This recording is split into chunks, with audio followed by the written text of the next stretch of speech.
Hello, my name is Julie, and it's time to talk about the 9 books that I read in February. February was wild for me, and I'm sure several other people, and on top of that, I traveled twice, and on top of that, I decided to basically only pick long books for the shortest month of the year, so yeah, we've gone down to 9. I haven't read less than double digits in like a year, so hopefully this will be my shortest wrap-up to date, especially because 4 of these books I just talked about in my recent vlog, so definitely go watch that. That was my Reading Booktubers Best Books of 2024 video, and I worked really hard on it, so I'd love it if you check that out and if you want to see more fuller thoughts on those 4 books that I'll mention. But let's get straight into my stats for the month. I read 9 books, as I mentioned, and I just barely broke the 4K mark at 4,015 pages. I had an average rating of a 4.06, which that's even higher than last month's. Was it a record high? And I have 2 books that I am considering giving a full 5-star. The average page count of the books that I read was 446 pages, which it's pretty rare that I get above 400 in the average page count of my books, and my average pages per day was 143. I read 3 books from my own shelf. I bought 1 book, and so that means at this point in the year, I am at a -3 for my annual net TBR. As for star ratings, I had a couple of 3-star books, overwhelmingly 4-star books, and 2 books, again, that I'm considering giving the 5. Pie chart time! Most of the books that I read were fantasy. Like, I did not expect this overwhelming majority. And ironically, my series standings are overwhelmingly standalones. As for mediums, I did read 4 physical, 4 audiobook, and 1 ebook. I don't read a lot of ebooks, but I didn't really have a choice in this case. And as for author familiarity, a third of the authors that I read were not new to me. So the first 4 books that I'm going to be talking about are the 4 books that I did read in my recent vlog, so I'm going to give a little bit of an abbreviated thoughts on these. But the first book I have to talk about is Blood Over Brighthaven by M.L. Wong. This is a book I was so highly anticipating because I really did love The Sword of Kaigen. This is about our main character Siona, who lives in this city that is magically protected from the outside, and people who are inside the city do not think very kindly of those who come from the outside. And Siona has lived in the city her whole life. She has just wanted to be a sorcerer her whole life. She is determined to become the first woman to be a high mage. And at the beginning of this book, she does get that honor. And she has been assigned to help with all of the high mages to increase the boundaries of this barrier over their city. As she is learning more, and especially as she is working alongside her assistant, who does come from the outside, she is finding out more about the realities of this city and what magic really means in this world. I think that this book is getting so much attention because it has great themes that I think are really relevant, mostly about propaganda, as she is someone who is fully indoctrinated, and it slowly gets broken down as she gets more and more information. However, I think it really has some execution problems. I think that the way that this decides to bring out information, especially in the first part of this book, was pretty weak. A lot of scenes in this book are Tommel and Siona sitting in the lab, and Siona is just explaining to Tommel how magic works, and he'll kind of push back at her. It felt like it was a direct-to-reader, this is how the world works, instead of feeling natural. It just felt like I could see the puppet strings. As the book went on and we kind of left the world building phase for the most part, I think that this improved. When it gets more into people acting and less people talking, I think that's where the book really shined. And I thought that the ending of this book was fantastic in the way that it handled how Siona should feel about this situation, what she should do, and what feels like very realistic consequences for her actions. I think this is really good.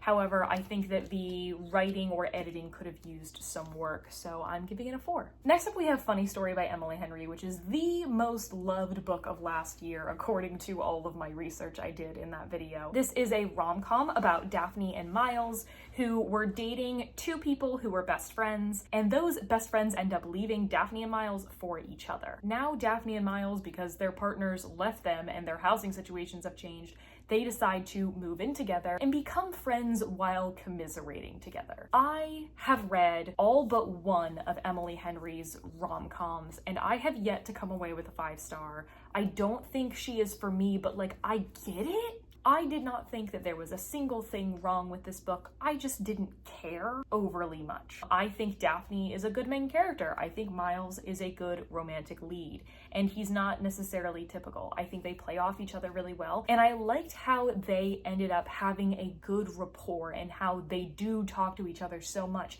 and get to know each other so well before they start really seeing each other. I even thought that the side characters were a fun part of this book, which is usually something I do not care about in romance books at all. I think a lot of the discussions here about having disappointing parents and trying and failing to make friendships in adulthood and trying to find identity when you've been in a relationship for so long were really interesting, and I liked them. I just didn't care all that much. I wanted these two to be together logically, but I wasn't on the edge of my seat being oh, I need these two people to be together. I need everything to work out, which is the same complaint that I had about Book Lovers. So if you're a person who liked Book Lovers, I bet you've already read this book, but I would recommend it probably most to the people who liked that one. I feel like I have to give it a 3.75.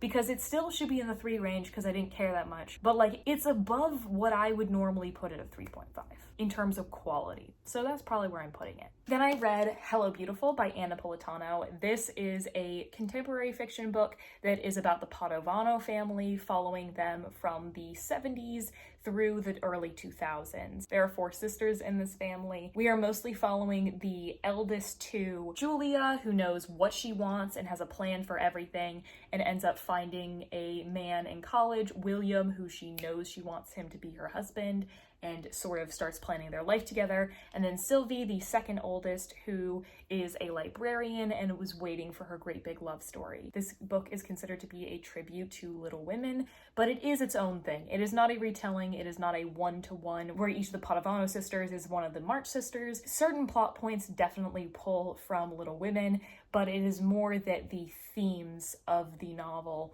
are put into a new context and story. I don't think you need to read Little Women to enjoy this book, but I do think that fans of Little Women will get something out of this. So it's best of both worlds. It's not too much Little Women to isolate people who haven't read it, and it is also the right amount of Little Women that I think will please Little Women fans like myself. I adored this book. I could not put this book down.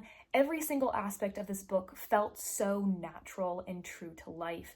Even while we're skipping through the years, everything felt like it flowed. I usually complain about books that skip through the years, that they don't feel so smooth.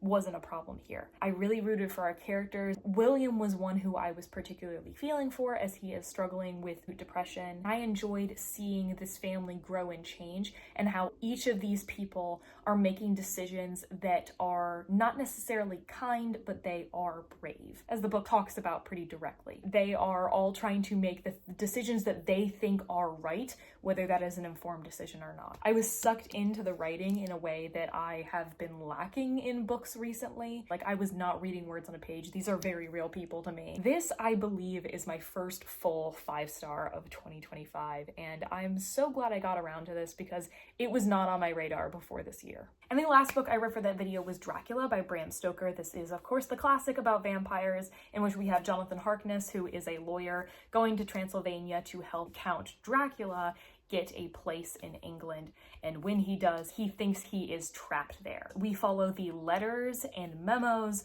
of Jonathan and the folks surrounding him as they are trying to take down Dracula. I did not find myself so captured by this.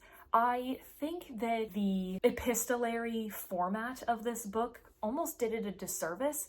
I felt like I had a large distance between me and the action that was happening, so that nothing really felt urgent. I felt less of the horror or suspense that I was supposed to feel because it felt like everything was happening in the past, because that's exactly what's happening in the epistolary format. The thing that probably worked the best for me is the trial and error that the people are going through to try to figure out, is this vampirism? What can we do against vampirism? How do we trap this guy? That was fairly scientific and I thought was kind of fun. I also don't think I was really interacting with this book as a classic. I was more interacting with it as genre fiction. I just didn't have any complex thoughts about this book, even though I know it is such like a pillar of literature. I'm giving this like a 3 based purely on my enjoyment. I don't think there's a whole lot wrong with the book, but it's just not a classic that I'm going to be thinking about much after finishing it. Then, as a buddy read with one of my IRL best friends, I read Martyr by Kaveh Akbar. This is a contemporary literary fiction novel about our main character Cyrus, who his family immigrated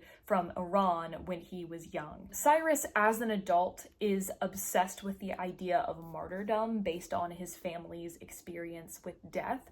Specifically, his mother was a passenger on Iranian Flight 655, which was a real-life passenger flight that was shot down by a United States warship. Cyrus was also supposed to be on that flight, and that has haunted him. And Cyrus is a poet. He is kind of specifically struggling with addiction, and he wants to die, and he wants to make his death means something. And it is not lost on Cyrus at all that it is a stereotype of Iranian people to want to be a martyr. So he starts collecting all of this information about martyrs in the past, such as Joan of Arc. And he also comes into contact with someone whose death is coming soon, and he thinks that they are doing something good with their death. I have a little bit of an interesting reading with this because I was buddy reading it. I was purposefully reading only a few pages or maybe a chapter of this a day. I went a couple days without reading and then would read like 50 pages at a time, which may have affected like how I feel about this book. This one was specifically put on my radar because it was John Green's favorite fiction book of 2024. And I definitely see him liking this book. If you trust his taste, I think that this is a good recommendation that he's had. This is a really interestingly written book where a lot of the time we're following Cyrus as he is trying to figure out what he wants out of his life, trying to get meaning out of something that seems so meaningless, and thinking about death so much. It's really upsetting to see. We get flashbacks from his mom and his uncle. We get inserts of poetry that Cyrus is writing about the martyrs that he's researching. And we also get some inserts from Cyrus's dreams, often triggered by having drugs, that are like people in his life having discussions with famous people that they would never meet, or even fictional characters. It kind of threw me a little bit having those. I did like the writing style here, and I think that this has a lot of things to say about finding meaning and the depressive instinct to try to shirk anything that makes you happy. This is yet another character that I read who's deeply, deeply depressed and needs help. And he is trying to forge his own way, but definitely needs that help to sort of reframe the way that he's thinking. Because yes, there is so much to be worried about in the world, and there's so much that feels meaningless, but you can find meaning in your own way. There was a twist in this that I did not see coming, and maybe I should have, and definitely made me think more about like the intentions of this book. That like, it totally shifts a good amount of the framing of this book. This is a 4-star from me. It's not a brand new favorite, but I definitely think that this had some scenes and some themes that will be staying with me. I also think it was really interesting that I read a book where part of it takes place in Tehran, Tehran, the real place, and the fictional city in Blood Over Brighthaven is Tehran, Tiran. Only a little bit confusing. Then for my book club 3 of clubs, this quarter we are reading books that are inspired by the mythologies of the African diaspora. And if you'd like to join us in March, we are going to be reading The Gilded Ones by Namina Forna. For February, I ended up picking The Final Strife by Sara El-Arifi, which is the first in an adult fantasy trilogy that is inspired by Ghanaian and Arabian mythology. But this is about our main character, Scylla, who lives in a society that is broken down by your blood. There are the people who are on top, who have red blood, the people in the middle who are stepped on, who are the people with blue blood, and there are the people who are considered basically slaves who have clear blood. And the clear-blooded people are so hated that as children, their tongues are cut out and their hands are cut off. And Scylla was raised in this blue-blooded group that was trying to bring down the red-blooded people. And so there were blue-blooded babies that were traded for red-blooded babies. and Scylla is one of the red-blooded babies that was brought to the blue-blooded group to train and try to bring down the red-blooded people. Scylla has lost most of her family. She is very dependent on drugs and is sort of just drifting, and the leadership change that happens every 10 years is about to happen, and there is going to be a competition for the next group of people who will be in leadership to be found. And Scylla was supposed to be part of this. This is what she was training for, but now that her family's gone, is she gonna go for it? And things kind of progress from there. Before I mention anything, I just want to say that I have this new paperback cover. Here's the original US cover. I prefer this one. I know that this, because it's just focused on the main character, this does make it look like a YA novel, which it's not. But I think that this is one of the most generic covers I've seen in a long time. I saw such a high review for the whole series of this, but I've really heard nobody talking about it. I am so glad I gave this a shot because this book was awesome. I think the first 150 pages were a little bit rough. I think the world building was a little bit clunky at the beginning of the book. Once we get to the point of okay, things are taking off, went off without a hitch. I really like our main characters. We follow Scylla, but also occasionally follow from two other girls, and I really enjoyed all of their perspectives. I think that this is such a good look at oppression and imperialism and how oppressive states are able to successfully keep oppressed classes down. Like a lot of fantasy books, it has these inserts at the beginning of chapters that are in universe texts, and I thought that this book did a particularly good job of choosing those texts and what was going to go where, and sometimes we get information that the characters don't have, or get more context in that way. I think that these characters are ones to definitely root for. I think the exploration into what's happening in the world just got more interesting as the book went on. I thought it was a good balance of action and thinking, and I also really liked the interactions between our characters, romantic and not. There were some things that did not surprise me, but there was a twist that absolutely took me for a loop. Could not believe it was happening, and I just think that this is such an underrated fantasy that nobody is talking about. So let me be the proponent to tell you to read this. I cannot wait. I need to get my hands on the next book immediately. I'm very excited to have a new fantasy series to gush over because I have been in a drought of not liking basically any first books in fantasy series I've read. So I am so glad to be finally fed. Read this book. I'm giving it a 4.5. Then I read The 1619 Project, a new origin story by Nicole Hannah-Jones, the New York Times, and several other associated authors. This is a collection that was originally published as a special edition of the New York Times with several essays that talk about different aspects of Black history that aren't really talked about as much and connecting them to the present time, kind of going through history and pointing out through lines in different subjects such as capitalism, self-defense, inheritance, or justice, or music. This book, which came out maybe a year or so later than that special edition, has new essays, and also in between each of the essays there will be a poem and a short fiction by different authors. And I did listen to the audiobook of this, and every single poem, short story, and essay is narrated by a different person, the majority of them being read by the author. I think that this is a great collection. I think that the editing work that must have gone into this book to make it feel as cohesive as it does, given the number of essays that there are, was pretty impressive. It feels like a cohesive whole. How each of these stories works is that it starts with a historical point in time, starting in 1619 with the arrival of the first enslaved Black people in America, which predates Jamestown by 1 year, and ending in 2008, I believe, with the election of Barack Obama.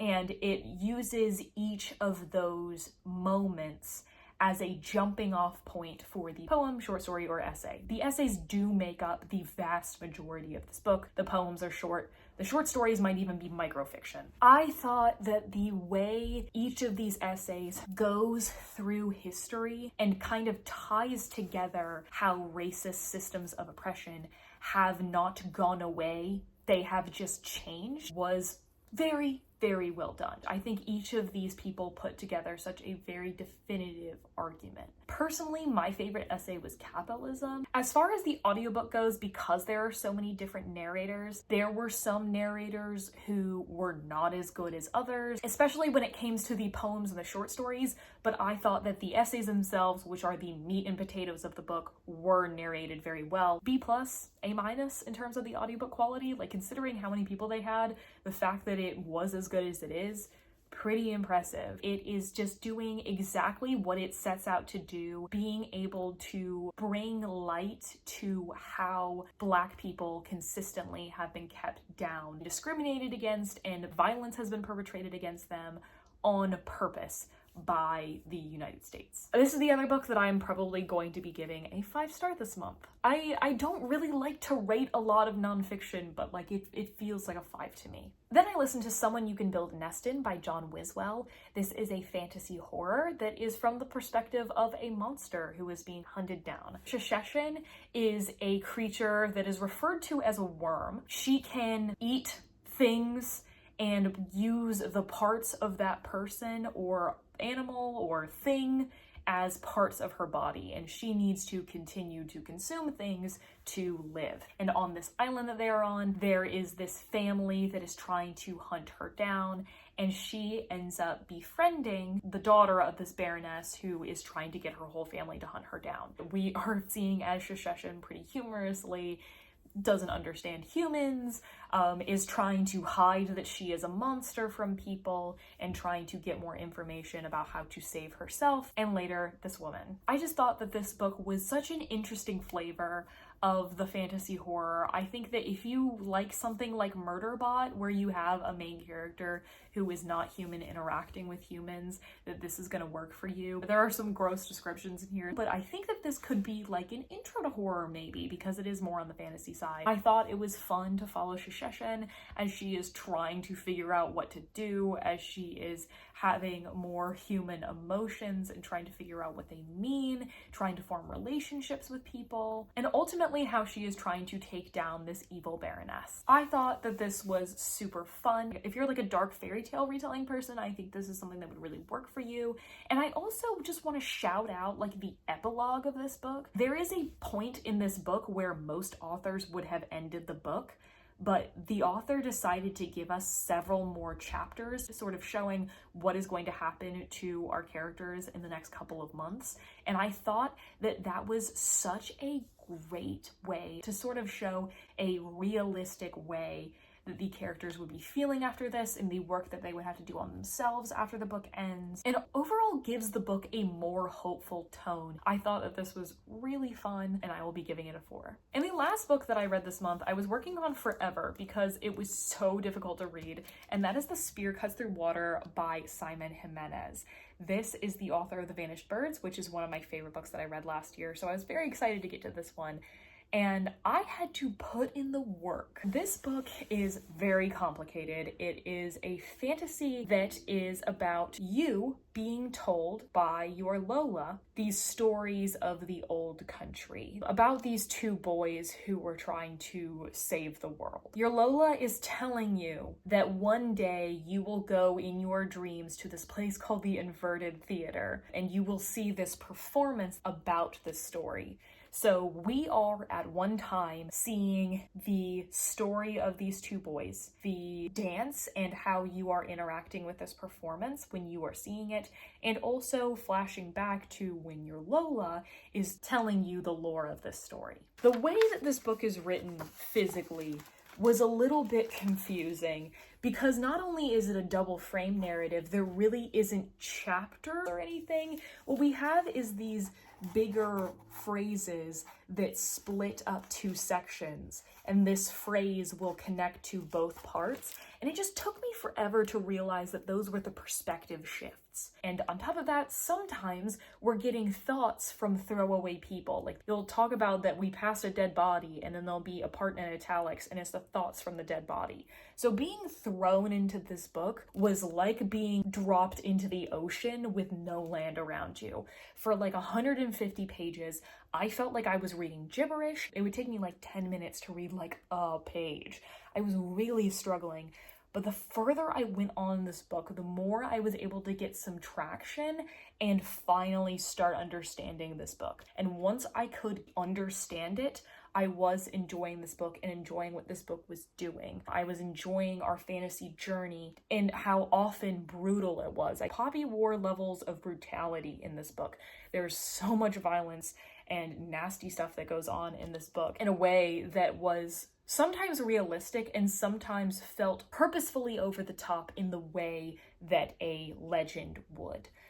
This feels like it is so inspired by folklore because it is supposed to be folklore itself. The way that it's telling its story is so interesting, and the story itself comes to this point of, oh, you finally get it, of talking about generational trauma, talking about like trying to live your own life separate from what's been forced on you. I think this is super difficult. I don't think this is going to be for everyone. There were some parts that really, really surprised me, and the fact that I nearly DNF'd this book because I could not understand what was going on, and I am so glad that I decided to push through, so I definitely would advise other people to do the same. I think I'm giving this book a 4-star because I think that there is so much to pull apart here, but like I still think that we could have been eased a little bit more into what was happening so that I did not have so much pain reading this book at first. But that is the last book that I read in February, so please let me know,